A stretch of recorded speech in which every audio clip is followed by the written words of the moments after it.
ഞങ്ങളെല്ലാവരും കൂടി വർക്കലയ്ക്ക് പോയതാണ് പിതൃബലിയിടാൻ. ഞാൻ വീഡിയോ എടുക്കുന്നതിൻ്റെ ചിരി എല്ലാവർക്കും കേട്ടോ. മാമ മരിച്ചപ്പോൾ അസ്ഥി എടുത്ത് വീട്ടിൽ തന്നെ വിളക്കൊക്കെ കത്തിച്ച് കുറച്ച് ദിവസം വെച്ചിട്ടും അത് കൊണ്ടുപോയി അവിടെ പോയി പൂജയൊക്കെ നടത്തി കടലിൽ സമർപ്പിച്ചിട്ട് തിരിച്ചു വന്ന് ബലിയൊക്കെ ഇട്ട് കാക്കയ്ക്കൊക്കെ കൊടുത്ത് വീണ്ടും കടലിലിറങ്ങി. കടലിൽ നല്ല തിരയായിരുന്നു കേട്ടോ. കുളിക്കാനൊന്നും ആരെയും സമ്മതിച്ചില്ല. വെള്ളം കുടഞ്ഞു. കുപ്പിയിൽ കുറച്ച് വെള്ളവും എടുത്തു വീട്ടിലുള്ളവർക്ക് കുടയാൻ. രാജവണ്ണൻ മാത്രം കടലിലൊന്ന് കുളിച്ചു.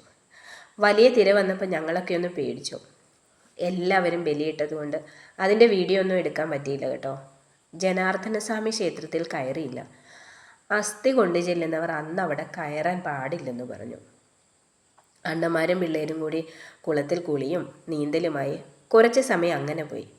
തിരിച്ചു വരുന്ന വഴി ശ്രീലകത്ത് കയറി അച്ഛനെയും അമ്മയെയും കണ്ടു. ഭക്ഷണവും കഴിച്ചു. ശ്രീലകം ഇപ്പം ഞങ്ങളുടെ തറവാട് വീടായി.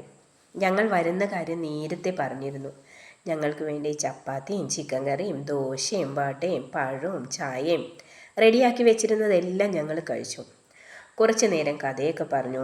പിന്നെ ഇരിപ്പായി കിടപ്പായി നടപ്പായി. കുറച്ച് കഴിഞ്ഞ് ഞങ്ങൾ വീട്ടിലേക്ക് പോന്നു.